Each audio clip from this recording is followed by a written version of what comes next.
always do it on my own, so I gotta get through it. And the only thing I know is to love what I'm doing. Never give up, never slow, till I finally prove it. So we have corresponding angles are on the same side of a transversal if both lies either above and below the lines. What are the different corresponding angles? We have angle 1 and angle 5, angle 2 and angle 6, angle 4 and angle 8, and angle 3 and angle 7. Corresponding angles of parallel lines are congruent. We have angle 1 is congruent to angle 5, angle 4 is congruent to angle 8, angle 2 is congruent to angle 6, and angle 3 is congruent to angle 7. So, we need to find the measure of the remaining angles. We have the following. So, the measure of angle 1 equals 100, and the measure of angle 5 is also 100, because corresponding angles of parallel lines are congruent. The measure of angle 4 equals 80, and the measure of angle 8 equals 80. Corresponding angles of parallel lines are congruent. The measure of angle 2 equals the measure of angle 6 equals 80 degrees. The measure of angle 3 equals the measure of angle 7 equals 100 degrees. Corresponding angles of parallel lines are congruent. We have angle 2 and angle 6. The measure of angle 2 is also the measure of angle 6. So x plus 10 is equal to 80. Then, solving for x equals 80 minus 10, and 80 minus 10 equals 70. So x equals 70 degrees. We need to find the measure of angle 1. If this is 80, this is 100. This is 80, this is also 100. This is 80, this is 80, this is 100, this is also 100. Alright, why is it that the answer is like that? Because corresponding angles are congruent. Angle 1 is congruent to angle 5, which is 100 degrees. Angle 4 is congruent to angle 8, which is 80 degrees. Angle 2 is congruent to angle 6, which is 80 degrees. And angle 3 is congruent to angle 7, which is also 100 degrees. Alternate interior angles. What are the interior angles?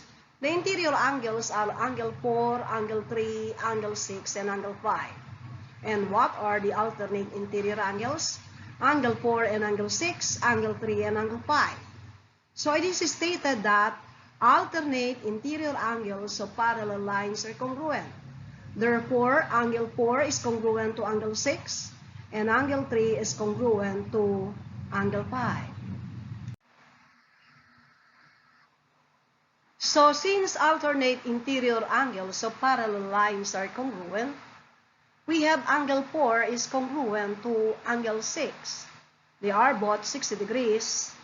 And angle 3 is congruent to angle 5, which is 120 degrees. So we have alternate interior angles of parallel lines are congruent. Line M is parallel to line N, and T is the transversal. We have a given, since we have alternate interior angles of parallel lines are congruent, angle 4 is congruent to angle 6, and angle 3 is congruent to angle 5. Since angle 3 is congruent to angle 5, we have the equation 2x equals 120. If 2x equals 120, dividing both sides of the equation by 2, 2x divided by 2 is x, and 120 divided by 2 is 60. So the value of x is 60. And this is 2 times 60. 2 times 60 is 120. If this is 120, this is 60. So, angle 4 is 60. Angle 6 is also 60. Angle 3 is 120. And angle 5 is also 120 degrees.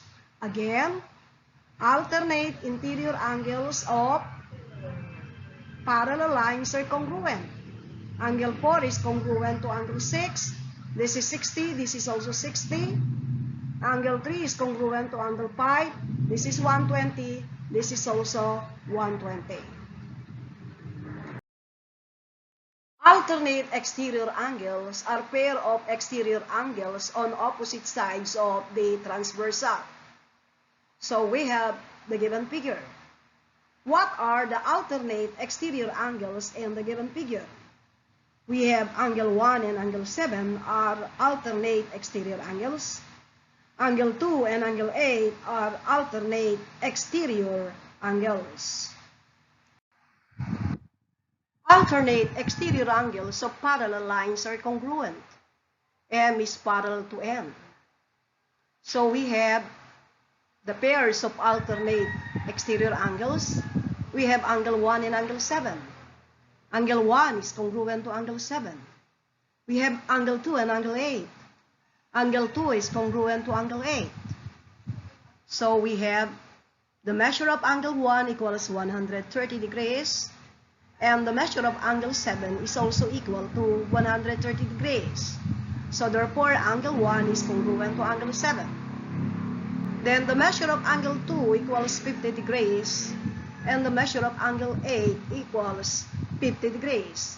Therefore, angle 2 is congruent to angle 8. Alternate exterior angles of parallel lines are congruent. So we have angle 1 and angle 7 are alternate exterior angles. So 2x plus 4 equals 104. We need to solve for x. 2x equals 104 minus 4. 104 minus 4 equals 100. Dividing both sides of the equation by 2, the value of x is 50 degrees. So that is 2 times 50. 2 times 50 plus 4, that is 100 plus 4 is 104. So angle 1 is 104. Angle 7 is also 104. What is the measure of angle 7 and angle 8? 180 minus 104 is equal to 76 degrees. So we have angle 8 is 76 degrees and angle 2 is also 76 degrees. So we have interior angles on the same side of the transversal. We have the following as our interior angles in the given figure. Angle 4, angle 3, angle 5, and angle 6. The following angles are interior angles. And what are the interior angles on the same side of the transversal? We have angle 4 and 5 is one pair of interior angles on the same side of the transversal. Angle 3 and angle 6, another pair of interior angles on the same side of the transversal. Interior angles on the same side of a transversal of parallel lines are supplementary. M is parallel to N. So we have this one. What are the interior angles on the same side of the transversal? We have angle 4 and angle 5 are interior angles on the same side of the transversal. Therefore, the two angles are supplementary. Angle 3 and angle 6 are interior angles on the same side of the transversal. Therefore, angle 3 and angle 6 are supplementary. The measure of angle 4 is represented as x. And the measure of angle 5 is represented as 5x plus 6. So since the two are supplementary, we'll have the equation. Our equation is 5x plus 6 plus x equals 180. 5x plus 1x is 6x. 6x equals 180 minus 6. 180 minus 6 is 174. Dividing both sides of the equation by 6, 174 divided by 6 is 29. Therefore, the measure of angle 4 is 29 degrees, and we have the measure of angle 5. How do we find the measure of angle 5? That is 5x plus 6, or 5 times 29 plus 6, 5 times 29 plus 6 is equal to 151 degrees. So we need to find the measure of the following angles. The measure of angle 4 is 29 degrees. The measure of angle 5 is 151 degrees. The measure of angle 3 is 151 degrees. And the measure of angle 6 is 29 degrees. Why? Angle 4 is congruent to angle 6. Alternate interior angles of parallel lines are congruent. Angle 3 is congruent to angle 5. Alternate interior angles of parallel lines are congruent.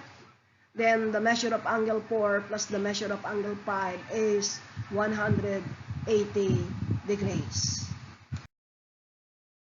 So we have vertical angles. So what are the different vertical angles in the figure?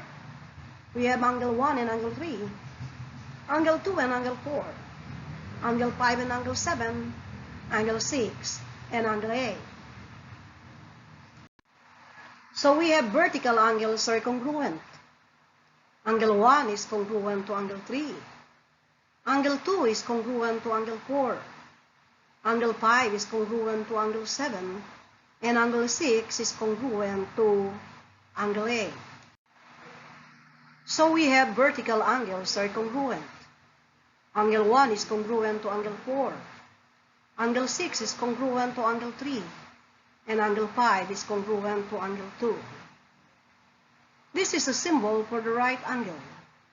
Since this is a right angle, angle 1 is congruent to angle 4, which is equal to 90 degrees. We have angle 6 is congruent to angle 3. Angle 6 is congruent to angle 3, which is equal to 40 degrees. Then we have angle 5 and angle 2.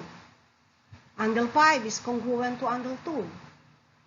But since this is a right angle, and the measure of angle 6 is 40, 90 minus 40 is 50.